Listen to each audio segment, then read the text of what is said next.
cómo el pueblo trabajador, que hoy día está viviendo la crisis, ¿no?, puede derrotar la herencia de la dictadura. Esta es una pregunta que buscamos responder a través de este conversatorio de La Izquierda Diario.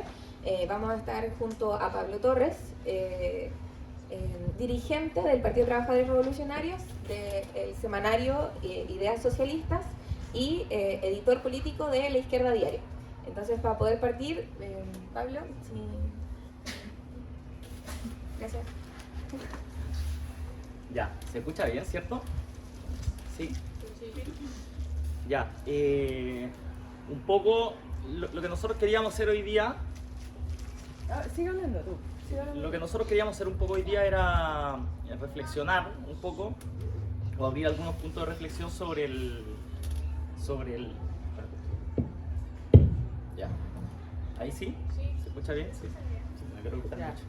Ya. No, lo que queríamos hacer un poco hoy día era abrir una reflexión un poco para pensar que un poco lo que sucedió en el resultado del domingo, ¿cierto? Con el triunfo bastante fuerte del rechazo, ¿cierto? Y la derrota del apruebo. Y un poco pensarlo también de qué pasó, o sea, cómo llegamos desde una revuelta o una rebelión, ¿cierto? Que protagonizamos millones de personas, trabajadores, jóvenes, mujeres, pueblo originario, desde octubre del 2019, ¿cierto?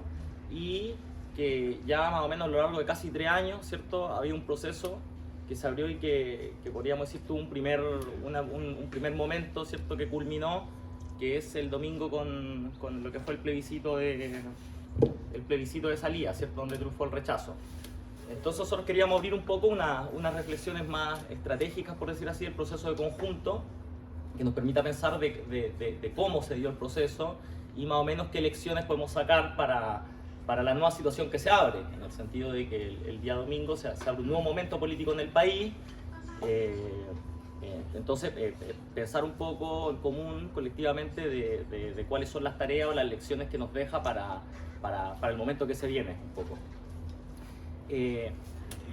Yo voy a partir por una cuestión que es pensar, o sea, todo este momento, cierto, histórico que se dio entre la revuelta y la elección del domingo.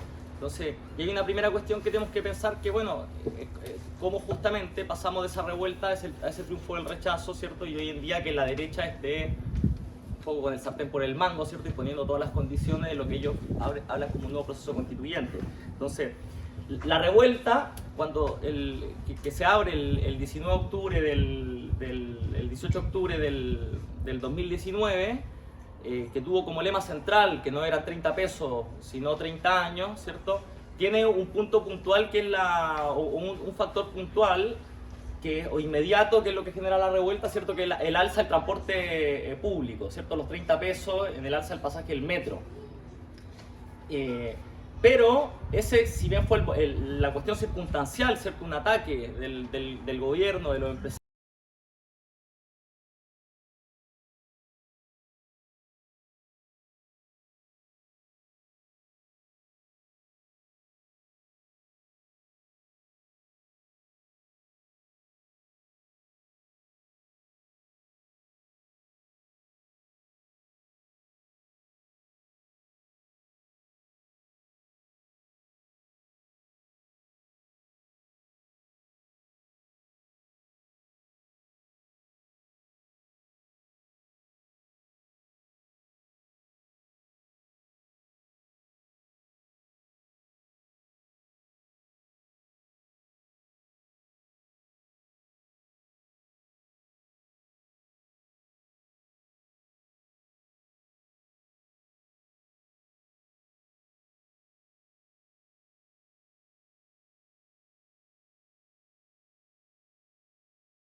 democracia, que no había resuelto, o sea que por más que hubo crecimiento económico, ciertas mejores condiciones económico-sociales, etc., se hizo sobre la base de una enorme desigualdad, ¿cierto?, de enorme abuso, y de un país que ese modelo de país para las derechas latinoamericanas, de una dictadura, digo que el neoliberalismo había podido salir a Chile del atraso, se mostró que era totalmente falso.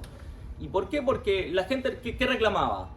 Si ustedes se fijan en los carteles, era yo lucho cuando salieron los secundarios y se volvieron a encontrar las nuevas generaciones y las viejas generaciones que habían venido más de la derrota y de los 30 años.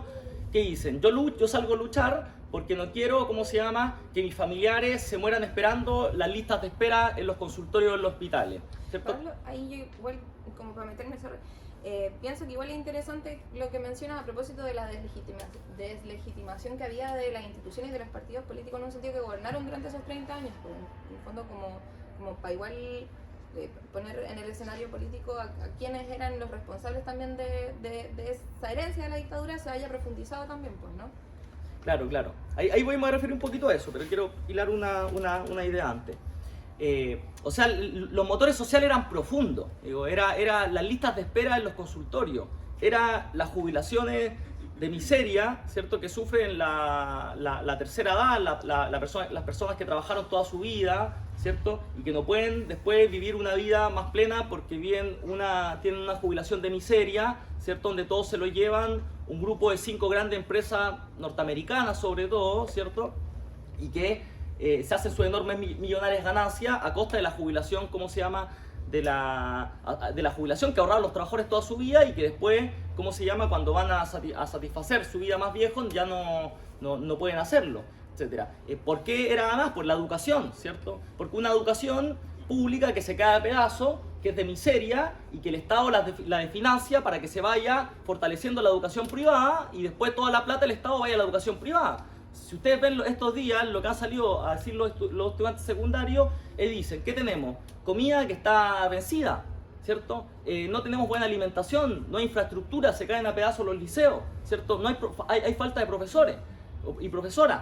Entonces, eran causas muy profundas, si nosotros vemos. Eran los problemas de salud, los problemas de educación, los problemas de vivienda, ¿cierto? Que con la pandemia se tendieron a agravar. Y por eso hay una proliferación también de campamentos también a nivel internacional. Entonces, todas estas condiciones supuestamente de un país modelo, ¿cierto?, de un país que decía, mira, pudimos resolver los grandes problemas sociales y por tanto entrar a un factor de progreso. Todo el discurso de los últimos 20 años era Chile camino al progreso. Esa era la clave. Pero bueno, ese progreso, ¿cómo se había cimentado? Se había cimentado sobre pensiones miserables, sobre una educación pública que se cae a pedazos, sobre una salud que tiene a 2 millones de personas en lista de espera, sobre condiciones de trabajo que son de las más precarias en el mundo, porque están sentados en un código laboral de la dictadura, ¿cierto?, que legitima toda la precarización del trabajo, partiendo de los bajos salarios. Bueno, la Fundación Sol es una fundación que tiene bastantes estudios sobre las condiciones de vida de la clase trabajadora, y esa... No hay problema. Esas condiciones de trabajo, de salarios precarios, y ustedes lo vivirán en un montón de trabajo, de que te contratan primero 3 meses, o a plazo fijo, o estáis honorario, o estáis bajo el subcontrato, o sea, distintas formas de precarización de la vida que se fueron desarrollando. Bueno, sobre toda esa base, eso fue lo que explotó ese momento. Y ese factor era muy importante porque era lo que demostraba que había motores muy profundos de la rebelión y que en un sentido lo que nosotros pensamos es que siguen vigentes actualmente y que se han empeorado. Por eso hay que ver cuánto se cerró, por decir así, el momento que se abrió del 18 de octubre, que fue un cuestionamiento grande al Chile, al Chile capitalista en los últimos 30 años. Y eso, y después la relación que se dio, fueron de distintos sectores también en la revuelta. Porque tuvimos, ¿cierto?, la juventud, que todos la vimos. El factor más violento, por decir así, que fue el factor más que le dio un ámbito más, claro, más violento, más salvaje, podríamos decir, a la rebelión, fue la entrada en escena por primera vez en 30 años de todas las periferias, ¿cierto?, los barrios marginales, que habían estado muy por fuera del sistema y que había sido, porque si un sector había podido elevar un poco mejor las condiciones y entrar familias universitarias, etcétera, hay un 30% de la población que quedó totalmente fuera, en un sentido, y era justamente la que recibía también los servicios públicos que se estaban destruyendo. Y ahí, o sea, por eso vimos que el factor más violento, más revulsivo, todo eso, fueron las barriadas populares. Y había también un sector que venía haciendo escuela mucho tiempo en distintos procesos de lucha. Y ahí teníamos a los estudiantes secundarios, a los estudiantes universitarios, 2005, 2006, el 2011 que había sido un gran reventón. Tuvimos la región empobrecida, nosotros acá cerca hubo una rebelión, creo que es el 2014, si mal no recuerdo, 2013 en Tocopilla, una rebelión enorme donde, ¿qué cuestionaban? Que no habían especialistas en los consultorios, algo tan básico como que tenían que pegarse un pique de 3 horas para ir a Antofagasta a ver si había un especialista. Entonces, todo eso, y eso como venía de luchas previas, ya todas esas luchas que eran sectoriales por educación, por salud, luchas de trabajadores contra el subcontrato, por mejores condiciones laborales, fenómenos de huelga, etc. En todo ese periodo había surgido también con una crítica, ¿qué cosa? Al régimen, en un sentido. ¿Y cuál era el régimen? ¿A qué se refería el régimen? Eran las instituciones que habían sido forjadas con la Constitución de 1980 y que habían quedado consolidadas con el Pacto de la Transición Democrática. Y el Pacto de la Transición Democrática fue un pacto que hizo sobre todo los partidos de la concertación de partidos por la democracia con el viejo pinochetismo. Y ese pacto, ¿qué había significado? Abrir o cambiar el régimen de la dictadura a la democracia, ¿cierto? Pero era sobre la base de no cambiar una coma, todas las grandes transformaciones estructurales que el pinochetismo había dejado en beneficio de las grandes empresas extranjeras, en beneficio de las grandes empresas nacionales. O sea, ahí entraron, por ejemplo, todas las privatizaciones. Las privatizaciones, hasta el día de hoy, que constituyen el gran saqueo de Chile, iniciaron en dictadura, pero se profundizaron en democracia con los gobiernos de la concertación. O sea, el agua la privatizó Frei, la electricidad la privatizó Frei, las carreteras la privatizó Ricardo Lago. Ese SQM se la pasaron al yerno de Pinochet, ¿cierto? A precios de huevo, y antes que él tuviera SQM estaba en la industria forestal y le regaló a 2 empresas que son Mate y Angelini, ¿cierto? Le regaló 2,5 millones de hectáreas, casi. Cuando los mapuches en 30 años, con la compra de tierra, se le daban menos de 500.000 hectáreas, para que veamos. Y no solo eso, sino que obviamente ahí operaron grandes transformaciones, donde este régimen dejó pasar todo, por ejemplo. O sea, una gran discusión que hacen desde los sectores mapuche, el pueblo mapuche con los ambientalistas, es que transformaron todo el bosque nativo, húmedo, ¿cómo se llama el sur? En pino y eucalipto, que es ¿cómo se llama? Materiales que te desertifican el suelo, te chupan el agua, etcétera, y son casi pasto seco frente a los incendios. Entonces, bueno, todo ese saqueo, las empresas de electricidad, ni que decir, que la empresa de electricidad, ¿qué la tienen en Chile? La española, los italianos, y ahora se metieron también los chinos.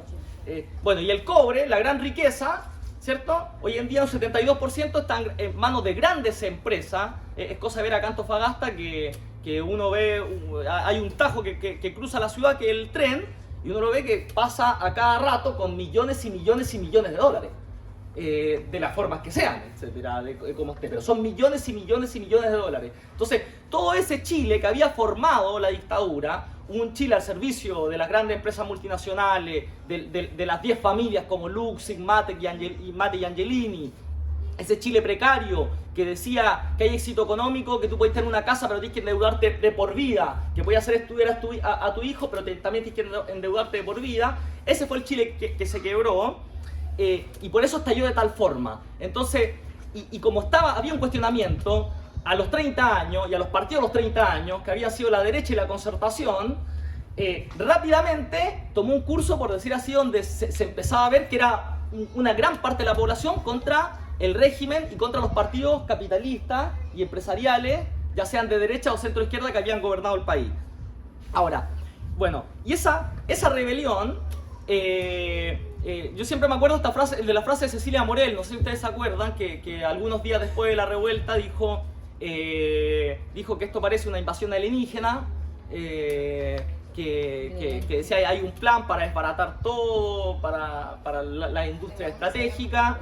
Es una invasión alienígena, fíjense cómo está diciendo, es una invasión alienígena, o sea, el pueblo profundo chileno que había estado 30 años fuera, por decir así, de toda esta conquista del capitalismo, lo llama una invasión alienígena con mucho temor, porque es un audio que se filtra en la prensa con una amiga, y después dice, parece lo que vamos a tener que hacer es compartir nuestros privilegios, dicen, compartir nuestros privilegios, para que se calme un poco la cosa, es como el sentido. A mí siempre esa frase me hizo recordar, para pensar lo que se podía haber transformado Chile, que es un poco lo que vamos a profundizar más.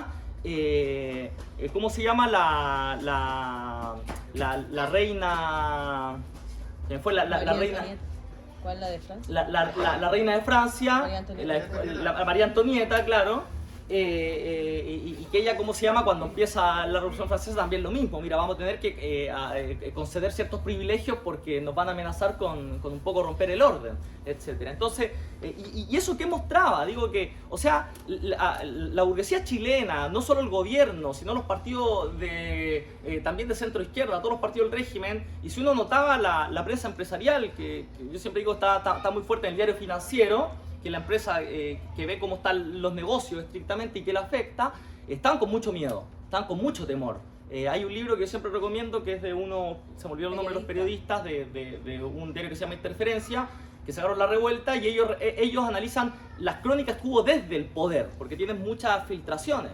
Entonces, o sea, si usted ve en ese libro lo que pasó, tenía un temor enorme, o sea, Piñera se desvaneció varias veces la moneda, lo tuvieron que sacar drogado un día de la moneda, tuvo que contratar a alguien que le ¿cómo se llama? Le probara la comida por si estaba envenenada. Hubo una discusión que ellos relatan entre los partidos de gobierno donde dicen, pero no nos va a pasar lo de la Rúa. Y lo de la Rúa, ¿qué fue? Fue un presidente de Argentina el año 2001, que hubo una rebelión popular. Esa rebelión llegó a Plaza de Mayo y al centro del gobierno, hubieron 19 muertos aproximadamente, y de la Rúa toma el helicóptero desde la Casa Rosada y se va del país, ¿cierto? Entonces, eso estaba en discusión, y ellos lo ponen ahí, como se llama, con muchas fuentes, de cómo todo eso estaba en discusión. Incluso les pongo una anécdota más que grafica el momento. El 24 de octubre ellos dicen, antes de la marcha más grande, la que se llamó la más grande y que todo el mundo dijo es pacífica, así hay que hacer las cosas, cuando intentaron posarse sobre esa marcha, el 24 de octubre el libro empieza diciendo una conversación interna entre la policía, donde el general de la policía que va a resguardar la moneda dice que ellos tienen 30 horas para resistir la moneda y que tienen que entregarla. El 24 de octubre. O sea, todavía no estamos ni en lo más alto de la revuelta. Y tenemos que entregarla. Y hay una discusión y salen los militares, y los militares dicen no, inconcebible, no se puede entregar porque vamos a tener dos símbolos con la moneda, y mañana la prensa internacional. Primero bombardeando la moneda y mañana va a aparecer en la prensa un gran saqueo de la moneda, un incendio y un gran saqueo. Entonces los militares hacen un plan para aterrizar en helicóptero a dos comandos de los Boinas Negras, porque tienen que defender la moneda, y de repente están en ese plan, van a hacer ejecución, y de repente el general de la policía dice, se fueron. Y es como que, ¿y cómo se fueron? Se fueron los manifestantes. Habían más o menos, le decía, entre 5.000 y 10.000 personas rodeando la moneda, y unos 200.000 en Plaza Dignidad, que era tipo a 20 minutos, por decir así. Entonces se fueron. Entonces, termina el problema, pero se grafica muy bien de cuál era el temblor que tenía, el pánico que tenía la burguesía de que se desarrollara. Y la rebelión después, al tomar impulso, etcétera, agarra un factor muy fuerte que es que nosotros lo llamamos el punto más alto que fue de la rebelión, que fue el 12 de noviembre. ¿Y por qué fue el punto más alto de la rebelión? O lo que nosotros decimos los días decisivos de la rebelión. Después, si uno ve los gráficos de la policía, ellos consideran que el 12 de noviembre fue el día de más alta conflictividad, violencia, etcétera. Entonces, ¿y qué dicen ellos? ¿Cómo se llama? O sea, en estos días decisivos, ¿qué es lo que pasó? Hubo una convocatoria, ¿cierto?, a hacer una huelga general en el país. Y esa convocatoria, que si bien las direcciones, porque era la CUT, digo, todos si sabemos acá un poco lo que es la CUT, digo, una burocracia bastante enquistada y que siempre responde un poco a los intereses de los gobiernos de turno o a la colaboración con sectores empresariales.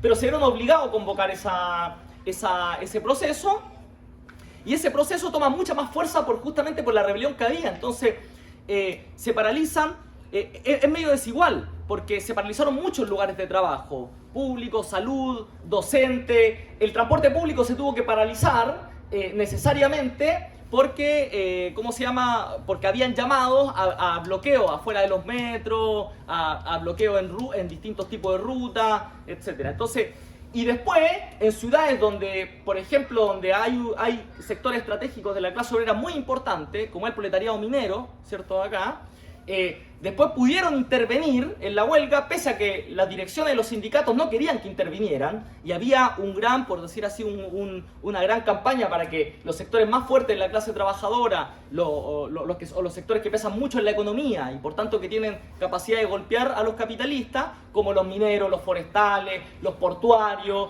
etcétera, buscaran no desarrollar. Los portuarios habían sido los que más habían entrado en la paralización, ¿cierto? Y por eso se ganaron, por decir así, el apoyo popular de forma muy rápida.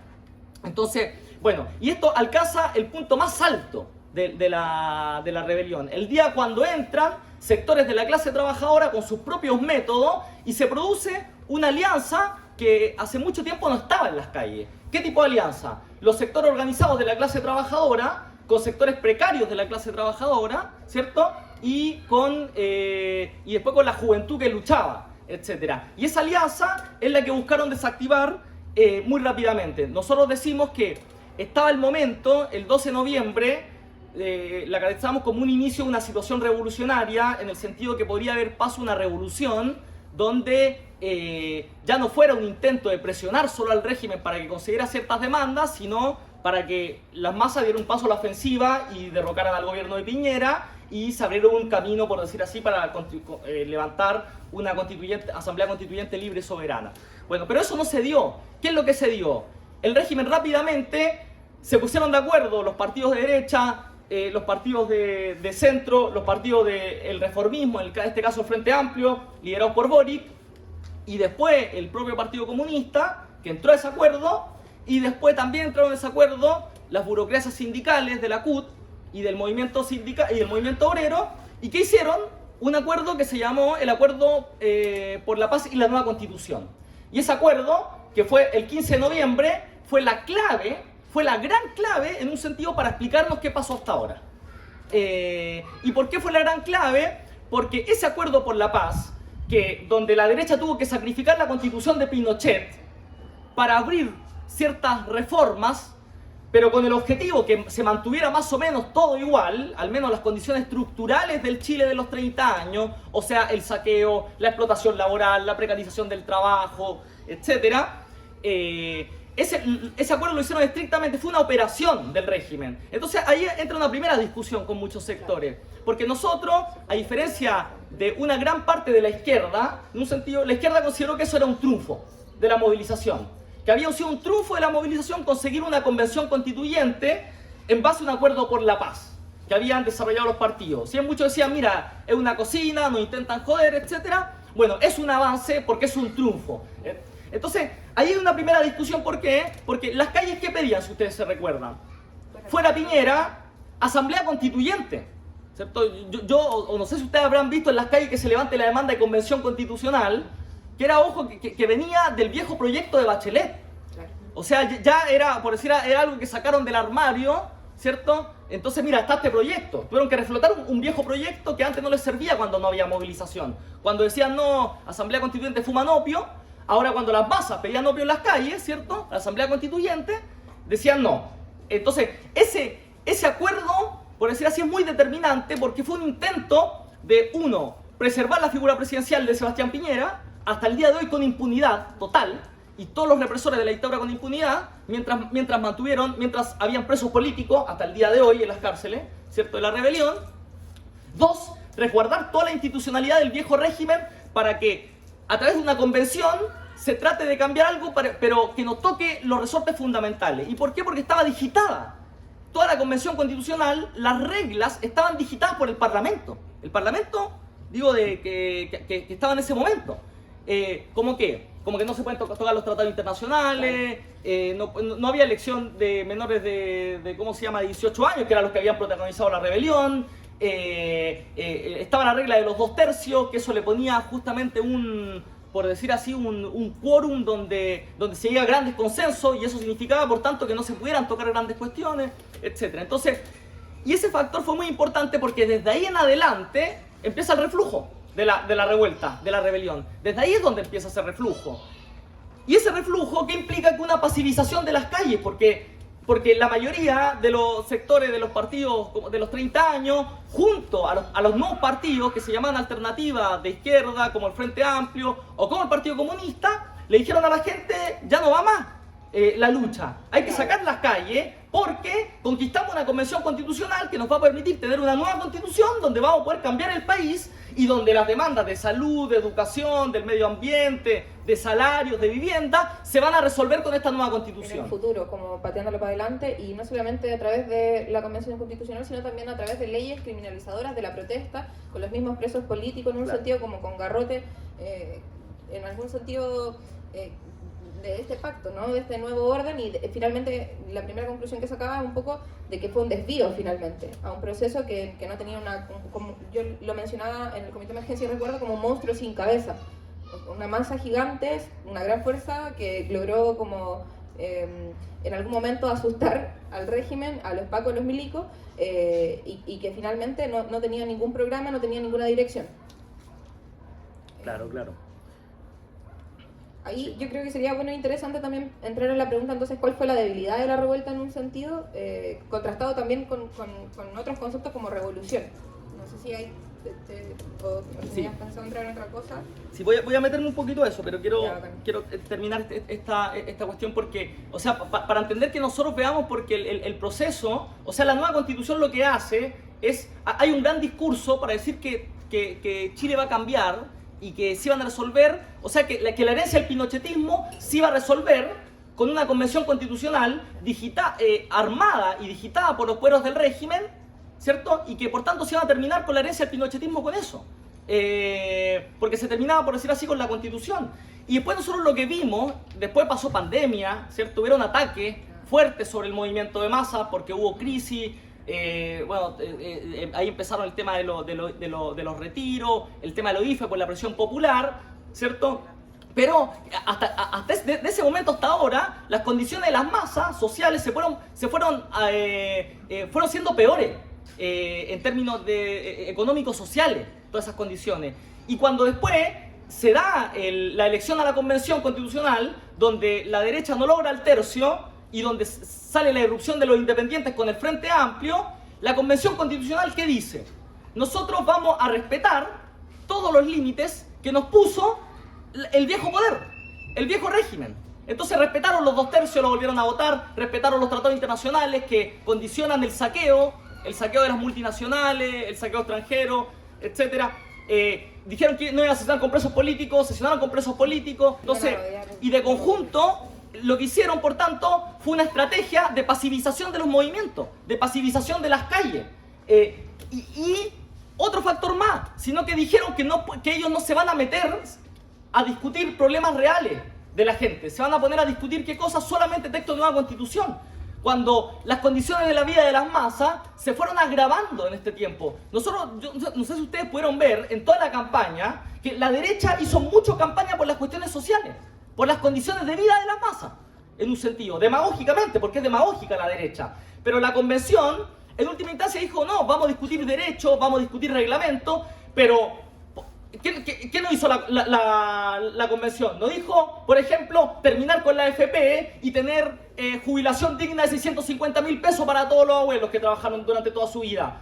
¿Qué no dijo? Que vamos a terminar con el sistema, ¿cómo se llama?, de salud, de la grande ISAPRE, de los ricos, etcétera, y ponerle un enorme, o poner enormes recursos a un sistema universal de salud público, bueno, garantizado por el Estado, pero que sea bueno y de calidad, no como el que tienen actual, que lo desfinancian para dejarle a los sectores privados.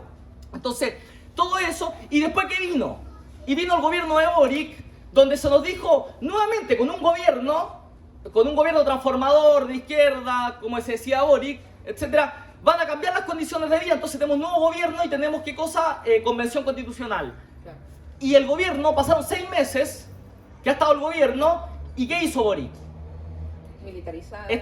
Mantuvo la militarización de la Araucanía. ¿Cómo se llama? Fíjense que han pasado 6 meses y hace 15 años que las ganancias, la empresa de las 50 ganancias de la bolsa no eran tan grandes como ahora. Ustedes fíjense, en esos 6 meses la ganancia de la FP, la ganancia, ¿cómo se llama?, de las mineras, la ganancia de ¿cómo se llama?, la empresa de la electricidad, del agua, etcétera, los bancos, todas esas grandes empresas están ganando como nunca. Y la gente sigue sufriendo la crisis. Entonces, ¿qué es lo que pasó, por decir así, en estos 2 años y medio que fueron pasando? Después de una enorme rebelión popular que tuvo entre las cuerdas a la derecha, entre las cuerdas a todo el régimen de los 30 años, nuevamente volvieron los 30 años, ¿cierto? Y volvieron todos los viejos partidos de los 30 años en impunidad y se apropiaron, retomaron la iniciativa, con el acuerdo por la paz en adelante, retomaron la iniciativa y además las condiciones de vida de las masas se agravaron. Entonces no se resolvieron las grandes cuestiones que debatían las masas. Las grandes discusiones que se tienen que ir lo de los 30 años, resolver las cuestiones sociales, no están resueltas hasta el día de hoy. Entonces ese es un gran factor, por decir así, de por qué la gente, y además con un gobierno que está utilizando los métodos y las políticas de la concertación y de la derecha, y que post plebiscito desembarcó a toda la vieja concertación, le faltó, el otro día vi un meme que decía, le faltó Francisco Lewy, que era el sapo que mete a la policía para criminalizar y perseguir. Entonces pusieron todo eso, ahora nos dicen, entonces si gana el rechazo, ¿a quién le echa la culpa? No, la gente es tonta.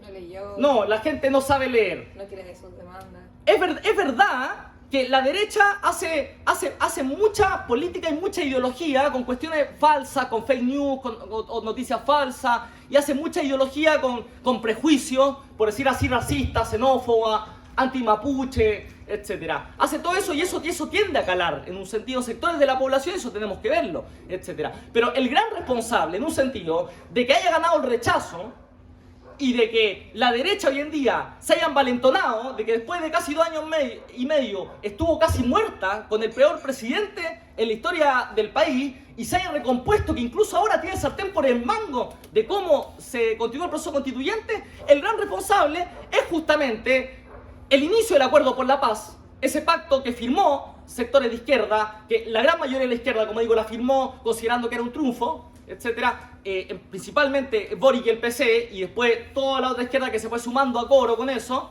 y que hasta el día de hoy fue desilusionando porque no resolvió los grandes problemas sociales. Entonces, que no le eche la culpa a la gente de que gana el rechazo y se envalentona a la derecha. ¿Por qué? Porque es responsable que nos dijeron que la herencia pinochetista la vamos a terminar confiando en una convención constitucional digitada por los poderes, confiando en un nuevo gobierno que hizo una alianza rápida con los mismos 30 años de la concertación. Entonces, ese factor es muy importante porque desde el acuerdo por la paz, y eso es lo que hizo tan grande en un sentido, la revuelta fue muy grande, pero la revuelta, cuando alcanzó su punto más alto para dar paso a una dinámica, por decir así, donde podía caer Piñera e iniciar un proceso revolucionario abierto, donde las masas pudieran ir a conquistar más abiertamente sus demandas. Con la entrada igual de la clase trabajadora. Claro, ¿cómo se llama? O sea, esos engaños, esos pactos, esas treguas para descomprimir el ambiente, desde ahí empezó todo el camino. Entonces, por eso nosotros queríamos marcar el punto, porque el acuerdo por la paz es muy importante, porque es lo que reconfigura todos los últimos 3 años, sobre el cual se monta la Convención Constitucional y sobre la cual se monta el gobierno de Boric y sobre la cual se estableció una enorme desilusión de los sectores de masa. Entonces, esta cuestión lleva a preguntar, bueno, entonces, ¿por qué no triunfamos y hacia dónde va la situación en un sentido? Y por qué hasta hoy día está resuelta y un poco a dónde va el país.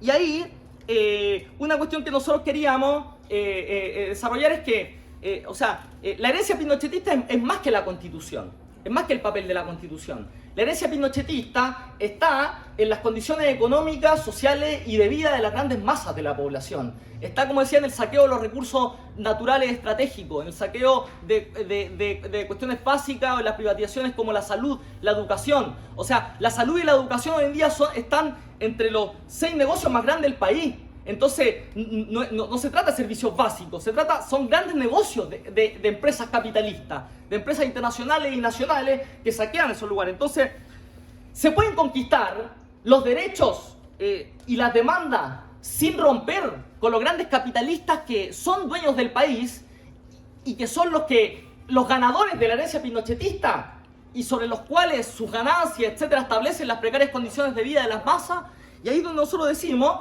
que no se puede derrotar al pinochetismo, y ahí la pregunta de cómo derrotamos la herencia pinochetista, no se puede derrotar la herencia pinochetista con un papel de una nueva constitución que te mantiene los pilares de la herencia pinochetista. Los pilares del saqueo, los pilares de las privatizaciones, los pilares de la vida de miseria, de la precarización. Porque la nueva constitución, como proyecto, por ejemplo, decía que el sistema de AFP puede ser público, pero después firmaron que va a ser mixto, o sea que se mantiene en la AFP. Y después te ofrecen una pensión garantizada universal de 250.000 pesos. O sea, subir de 190 a 250, que uno puede, bueno, es algo de plata, pero sigue siendo una miseria. Sobre todo en momentos donde está creciendo la inflación y donde la carestía de la vida, el petróleo, el pan, las verduras, suben y la gente está más arruinada en sus condiciones. Con una constitución que te decía, sistema de salud universal, pero pueden estar los prestadores privados y el Estado le sigue... La clínica, la ISAPRE, y el Estado le sigue pasando plata a eso. Entonces, nosotros creemos que no se puede derrotar la herencia pinochetista, por decir así, con un voto, para ponerlo en términos más simples, en un sentido. No se puede derrotar con un voto, porque la herencia pinochetista significa factores muy fuertes y reales de poder. Es como, uno puede decir, mira, acá en Antofagasta gobierna Jonathan Velázquez. Y sí, porque es la figura formal, pero ¿quién gobierna? ¿Quién es el poder real? BHP Billington. Lucy, claro, son los grandes poderes, saquean todas las riquezas enormes en una de las ciudades más ricas del país, como Antofagasta. Hay un enorme saqueo, la mayoría de la población está totalmente empobrecida, ¿cómo se llama? El norte del país no pesa, donde vive el 70% de la población y vive en condiciones totalmente precarias, etc. Y esos factores de poder tienen todo, entonces tienen los grandes recursos. Coimean al poder político, para lavarse la cara le donan plata al Club de Deporte Antofagasta, a la cultura, entonces recrean un gran imaginario como que son los buenos que trajeron el progreso a la ciudad, el progreso al país, etc. Y todos esos sectores son los ganadores de la herencia pinochetista. Entonces, y esos sectores no se van, o los grandes empresarios de la educación, los grandes empresarios de la salud, etc. Entonces, a esos sectores, para nosotros, para conquistar salud, educación pública y gratuita de calidad, para que no haya más listas de espera, para tener una buena educación gratuita y de calidad pública con docentes bien pagados, para, ¿cómo se llama?, para conquistar jubilaciones y que no estén más en manos de esas monstruosas AFP, para conquistar, ¿cómo se llama?, un trabajo digno y que no sea precario, con salarios acorde a la canasta familiar, etc. Nosotros creemos que con la nueva constitución no se podía derrotarla. No se podía derrotarla y alimentaba ilusiones.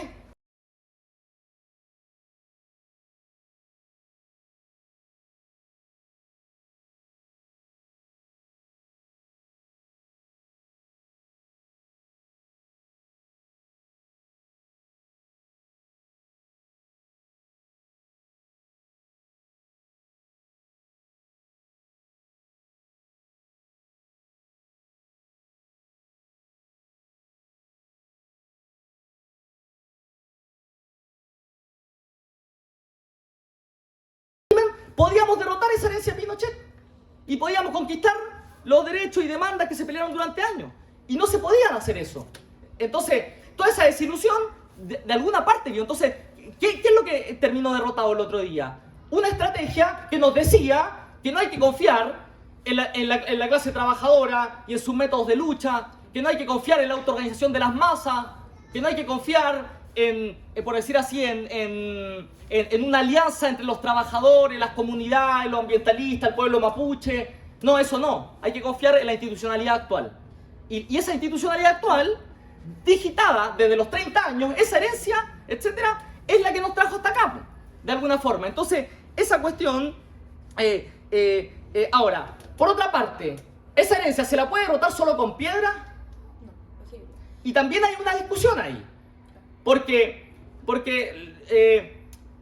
la gente, o sea, la revuelta, que es lo que hubo en Chile y quedó hasta ahí, las revueltas se caracterizan en rasgos generales por ser luchas defensivas en última instancia. ¿En qué sentido defensivas? Que son a través de una enorme espontaneidad, con una enorme violencia, etc.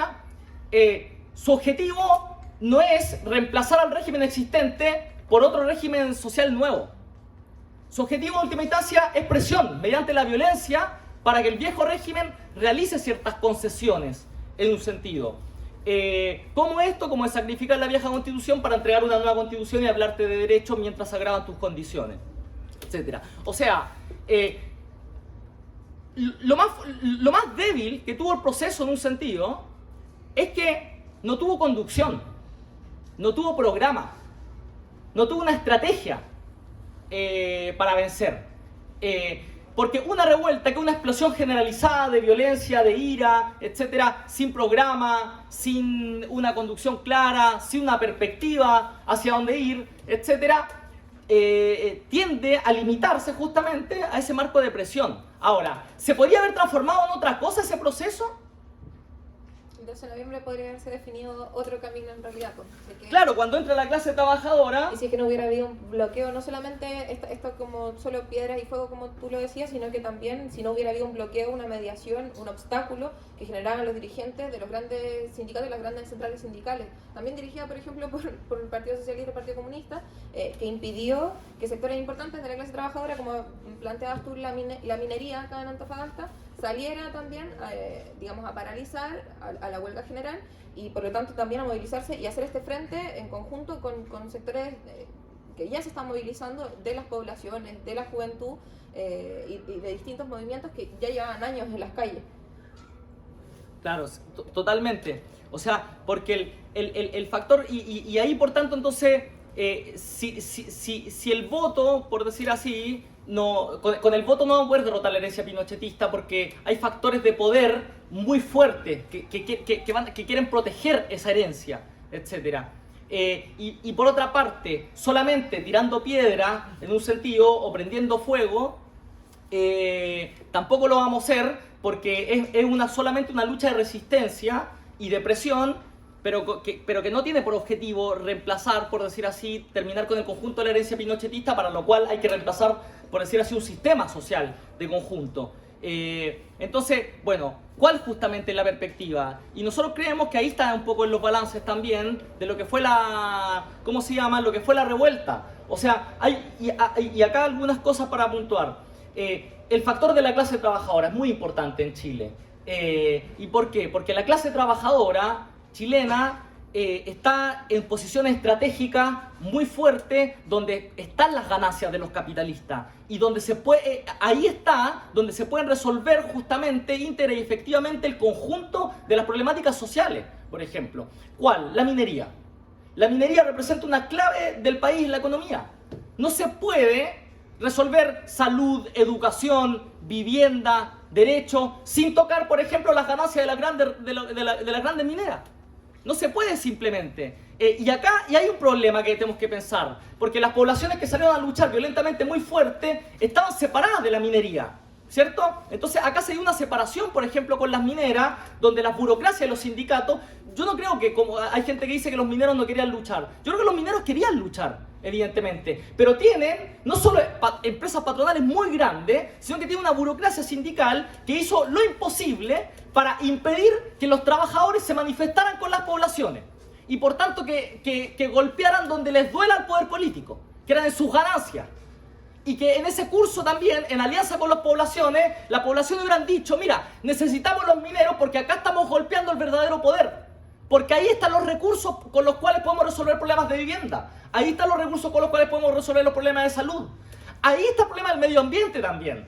Porque las grandes mineras hacen y deshacen lo que quieren, porque son empresas imperialistas que en sus países no los dejan hacer lo que se hacen acá. Y ahí está la muestra del saqueo de un régimen que les dice a la gran empresa, vengan, revienten, exploten a los trabajadores, revienten a las comunidades y revienten el medio ambiente. Y hacen lo que quieren. Ahí está el factor. En los grandes puertos.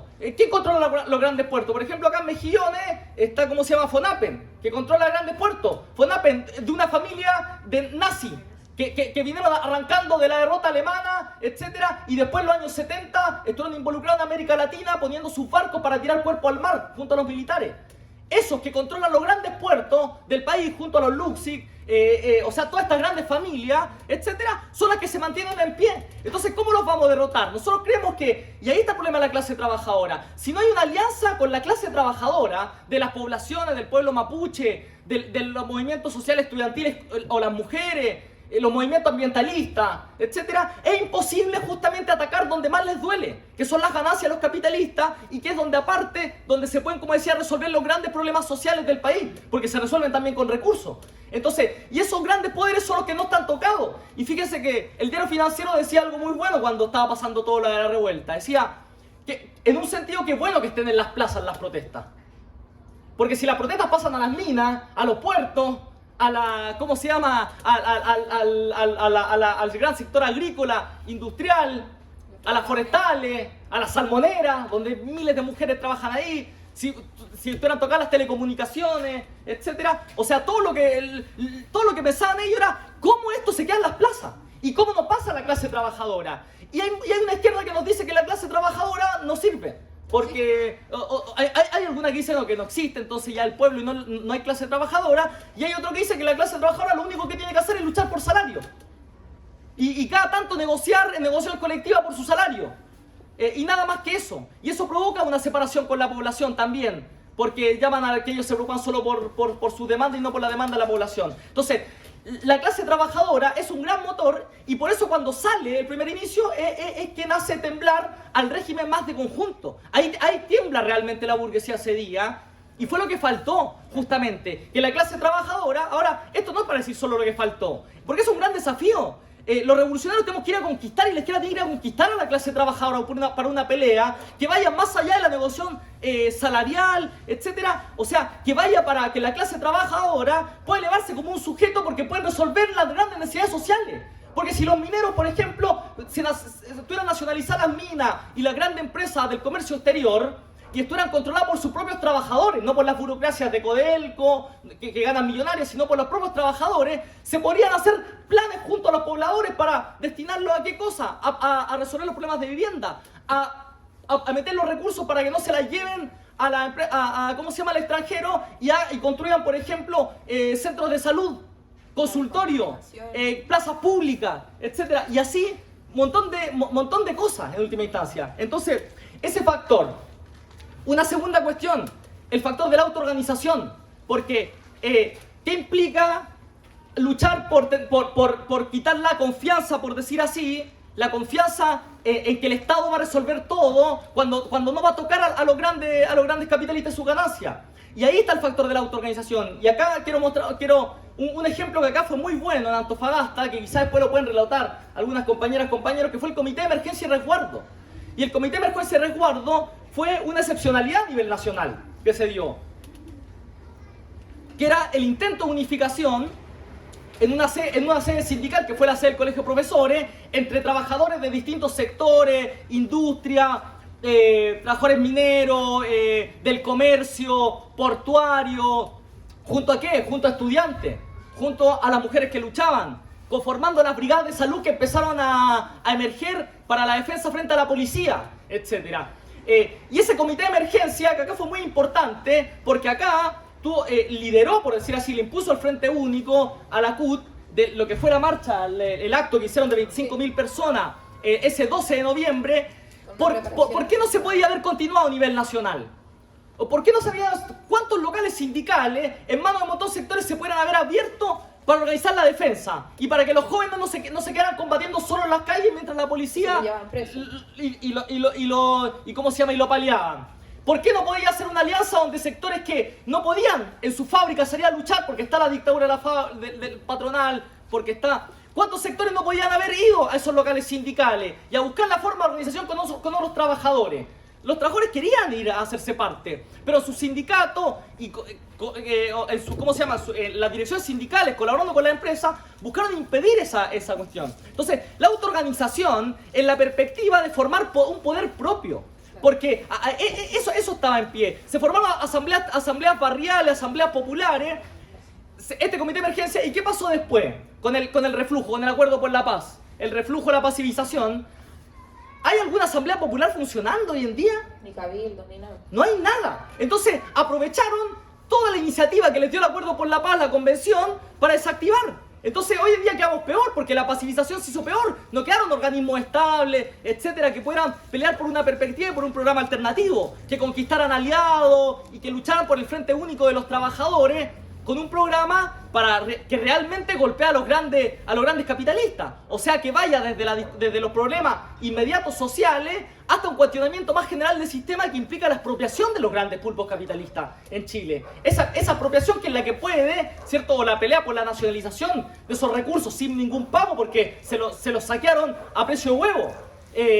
Y que sea controlado por los trabajadores, es lo que también puede apuntar, por decir así, a resolverlo. Ahora, ese factor, o sea, que la clase trabajadora sea un sujeto que pueda mostrar una resolución de los grandes problemas sociales, porque están donde están las ganancias y están donde están las claves del sistema, donde está la herencia de la dictadura, por decir así, ese factor hay que construirlo. Y hay que construirlo porque, en última instancia, nosotros consideramos, como decía recién, que lo que va a abrir paso a la resolución de las grandes tareas sociales que están irresueltas es la lucha por un gobierno de los trabajadores en ese sentido, que es el único sector, junto, en alianza con las comunidades, con el pueblo, con la juventud y las mujeres, etcétera, los que pueden resolver íntegra efectivamente esas tareas, porque esas tareas implican justamente romper con el capitalismo en Chile, etcétera. Ahora, entonces, esa lucha que es por romper con el capitalismo también implica entonces que lo único que peleamos es hasta que termine el capitalismo. Entonces, no. Y ahí está el factor de la construcción de un partido. Porque, fíjense que había muchos partidos de izquierda cuando fue la rebelión y posteriormente al momento actual. Pero eran partidos como el Frente Amplio, como el Partido Comunista, o después surgieron otras organizaciones, como los movimientos sociales constituyentes, o como la Lista del Pueblo, que ustedes que fueron parte de la enorme desmovilización de masas también, porque fue un engaño enorme, digo, frente a la ilusión que tenían sectores, etc. Y esos sectores tienen una estrategia de que la clase trabajadora no es clave, y que no es clave buscar que la clase trabajadora luche por una alianza junto a los oprimidos, y además tiene una estrategia de que confiando en reformas en la institucionalidad, etc., podemos conquistar nuestras demandas sin afectar a los capitalistas, sin tocar a los capitalistas, que son los que han estructurado el país, son los grandes dueños del país, sin los cuales no se puede resolver la dinámica. Entonces, y con esto voy cerrando, porque una gran lección a esos 49, ¿cómo se llama?, años del golpe, justamente es que cuando la clase trabajadora busca su propio camino, sus propias organizaciones para tomar el cielo por asalto, en el sentido para conquistar sus demandas y para terminar con una sociedad de abuso, de explotación, de opresión, ¿cómo se llama?, y miseria, no puede confiar en la institucionalidad de este Estado. Porque todo ese proceso, lo que se dijo mucho es que era la vía pacífica al socialismo, ¿cierto? Era la vía institucional al socialismo, en un sentido. O sea, de que el mismo Estado chileno, un Estado que tiene 200 años, de una historia de opresión terrible sobre las masas, y que te combina de repente el garrote cuando está cuando el dominio de su orden y de su Estado está en juego, está en crisis, la fuerza. Y si no, te ofrece la zanahoria. Estas concesiones donde dicen estamos a dar derecho, pero no cambiamos lo fundamental, etc. Y cada vez que se ve amenazado, cuando los trabajadores empiezan a hacer una experiencia, está o la bota militar, o está estos cantos de sirena de la zanahoria, en un sentido, donde nos dicen vamos a entregar ciertas cosas, pero que en realidad son ciertas concesiones que la entregan para no perder todo cuando está amenazado su dominio. Y en ese momento habían surgido los cordones industriales, que eran organismos de autoorganización de masa de las fábricas, coordinándose entre sí. Pero ¿qué es lo que faltó en ese momento? Faltó algo que hay que empezar a construir en este momento, y que hoy más que nunca, porque hay una situación en Chile que está abierta, hay un mundo que está en crisis, hay una guerra, hay inflación, etc. Los capitalistas a nivel mundial están buscando cómo atacar a las clases trabajadoras y a los sectores de masa, como lo están haciendo con la inflación actualmente, porque no es natural, son ataques que están haciendo en un mundo, pero donde también hay lucha. porque la clase trabajadora está empezando a luchar en Europa, en distintos lugares del mundo. O sea, donde nuevamente se están abriendo condiciones para que las masas salgan a pelear. Pero lo que no tenemos todavía, y que tenemos que construir, es una herramienta política. Es una herramienta política de la clase trabajadora, junto a la juventud, junto a las mujeres. Un partido que se proponga realmente conquistar hasta el final las demandas por las cuales se han luchado históricamente y que siempre son pospuestas. Un partido que tenga un programa claro, que se inserte, que tenga influencia en las minas, en la industria, en las fábricas, en los liceos, en los hospitales, que tenga influencia en las poblaciones, que tenga sus representantes, sus tribunos populares como es Natalia, que es una voz política en la municipalidad para agitar una política independiente frente a los bandos capitalistas que se reparten el poder y se reparten el negocio y discuten en la municipalidad quién administra la miseria de los recursos fiscales mientras los grandes poderes se siguen llevando la riqueza. Necesitamos tribunos, así como Natalia, necesitamos, hacer corriente en los lugares de trabajo para recuperar los sindicatos. Para que los sindicatos estén en manos, no sean herramientas de los empresarios, para que no sean herramientas de la conciliación, para que sean herramientas de la clase trabajadora y se unifiquen con demás sectores. Un partido que levante un programa que unifique a la clase trabajadora con los sectores populares. La clase trabajadora para nosotros es un sujeto clave para la revolución, para terminar con la herencia de la dictadura. Pero la clase trabajadora, para que se transforme en un sujeto de liberación, tiene que levantar las demandas de los demás sectores, tiene que luchar por la vivienda, tiene que luchar por la salud y por la educación, y no solo en sus convenios colectivos, porque ellos tienen los resortes fundamentales, trabajan donde están los resortes fundamentales para terminar con esa situación. Entonces tienen que ganarse al pueblo. Nosotros no podemos ver más procesos donde por un lado en el pueblo se le raye mineros cagones y la burocracia pone con los mineros separados. No, porque hay que forjar esa alianza. Al capitalismo chileno y a la herencia de la dictadura les sirve tener separados esos sectores. Entonces tiene que ser un partido que pelee, donde los mineros digan, no puede ser un país que tenga tantos relaves, donde se hacen relaves mineros y a la población se la contamina así como así. O los trabajadores portuarios. Qué distinto sería si los trabajadores de la ATI se fortalecieran junto a los movimientos ambientalistas y lucharan por sacar el galpón de la ATI y construirlo en otro lado y que todo eso no sea para las ganancias capitalistas. Entonces, nosotros creemos que es un partido que lucha por la revolución. Ahora, eso implica que en la actualidad tenemos que pelear, partir por organizar, ¿no? Y por pelear cuestiones clave, porque esto, como digo, fue un episodio de la crisis que se abrió. Todo estaba determinado para que ahora se cerrara lo que abrió el 18 de octubre, la rebelión. Y no, es un episodio de la crisis porque no se han resuelto los grandes problemas sociales, porque hay crisis económica y el otro año se viene recesión y la inflación va a estar más alta. Y ahí, en crisis económica, en recesión, en inflación, ¿quiénes pierden? La clase trabajadora y el pueblo. ¿Y quiénes ganan? Los grandes capitalistas, que siguen ganando, como se ha mostrado todo este año en crisis. Y se viene peor ese factor. Pero, ojo, porque todo esto no demostró un giro a derecha en general. Las masas y sectores de masa están insatisfechas. La grande demanda está irresuelta, etc. Ahora, eso va a tener un curso progresivo en función de la clase trabajadora, de sus propios intereses, no está determinado. No está determinado y por eso es tan importante construir una herramienta política que hoy en día levante un programa para que la crisis no la paguemos los trabajadores sino los capitalistas, que luche por un salario de 650.000 pesos y una jubilación de 650.000 pesos acorde a la inflación y que todo sea en base al aumento de la inflación, porque no puede ser que los salarios se estancan y la UF, las ganancias de los capitalistas que están en UF se van actualizando a la inflación. Que pelee hoy en día por salud, por educación pública y gratuita, por viviendas, por terminar con la especulación inmobiliaria. Por reducción de la jornada laboral. Por la reducción de la jornada laboral, porque no puede ser en una ciudad como Antofagasta, donde hay gente sin trabajar, con trabajo informal y que después aparte la reprimen porque tiene que andar vendiendo en la calle, porque tiene que andar repartiendo delivery, y la gente que trabaja en las minas, por tener un sueldo un poco mejor, tiene jornada esclavizante, totalmente esclavizante.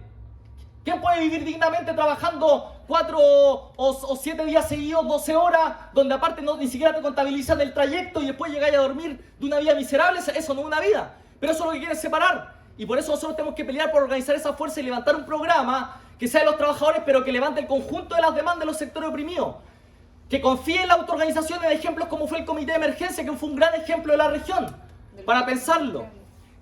Claro, en la perspectiva de esto, de cordones industriales, que sean trabajadores que se organicen, que puedan discutir. Y otra cosa más, no solo esas demandas actuales, sino que actualmente hay una pelea política muy importante contra la cocina que están haciendo ahora en el Parlamento. Porque ahora todos hablan de comités de expertos que van a hacer. Y si hacen una nueva convención va a ser peor que la convención que hubo, que ya fue un engaño. Entonces, esa pelea nosotros tenemos que seguirla contra esa cocina y a la vez por una asamblea constituyente libre y soberana, pero no por una convención constitucional como fue. Una asamblea constituyente libre y soberana implica que no hay ningún poder sobre ella, que el régimen no digita lo que tiene que hacer, que puede decidir si quiere aumentar los salarios inmediatamente, sin pedirle permiso a nadie, porque así justamente se van a resolver los grandes problemas. O sea, una asamblea constituyente que ponga en cuestión los grandes problemas del país, que no se pudieron poner en cuestión en esta porque estaba digitada. Ahora, sin la fuerza de la clase trabajadora, sin una perspectiva de alianza con otros sectores para impulsar la autoorganización, no se puede. Pero sin un partido que luche por esa perspectiva, acá en Chile y a nivel internacional, porque es una perspectiva que se abre en el mundo, sin ese partido no vamos a vencer. Entonces, la invitación también es que hay mucha gente que está medio desmoralizada por lo que pasó. Hay otra gente que dice, puta, ¿por qué no triunfamos? Etcétera. Yo creo que de alguna forma se cae una ilusión de que al pinochetismo no podemos... había un compañero que estos días decía algo que me gustó mucho, que decía, para derrotar la herencia pinochetista, la revolución es una cosa muy seria. Tiene que ser preparada meticulosamente. Tiene que tener cuadros preparados también, que vayan confrontando y que tengan un plan para organizar las fuerzas actuales para pelear por este programa. Entonces, la invitación también, o la reflexión, es que no tenemos tiempo que perder.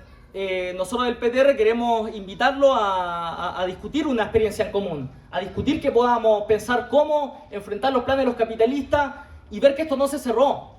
Este proceso no está cerrado, pero hacia dónde vaya el país todavía no está determinado, pero va a depender de las luchas, de los trabajadores, de las mujeres, de la juventud y de una perspectiva clara para no volver a caer, por decir así, ni en los viejos engaños y las viejas ilusiones, que es una historia constante, o creer que solamente con la piedra y el fuego vamos a poder resolverlo, porque incluso probablemente la piedra y el fuego muchas veces te lleve a cosas peores, porque hay gente que quiere orden también. Entonces nosotros tenemos que luchar por un partido que luche por un nuevo orden de la clase trabajadora y el pueblo. Eso. Gracias, Pablo. Qué importante este balance, ¿no? Justamente en la víspera del 11 de septiembre, cuando vimos esta reacción en contra de la organización de las y los trabajadores, y que hoy día estos balances se vuelven muy vigentes justamente porque la crisis empeora, ¿no? Los salarios reales rinden menos que hace 30 años, la inflación hace a las familias más pobres, cada vez más pobres, y a los ricos cada vez más ricos, y esto se profundiza después de la pandemia. Entonces, ¿cuáles son las tareas para la clase trabajadora y por la construcción de un partido revolucionario socialista?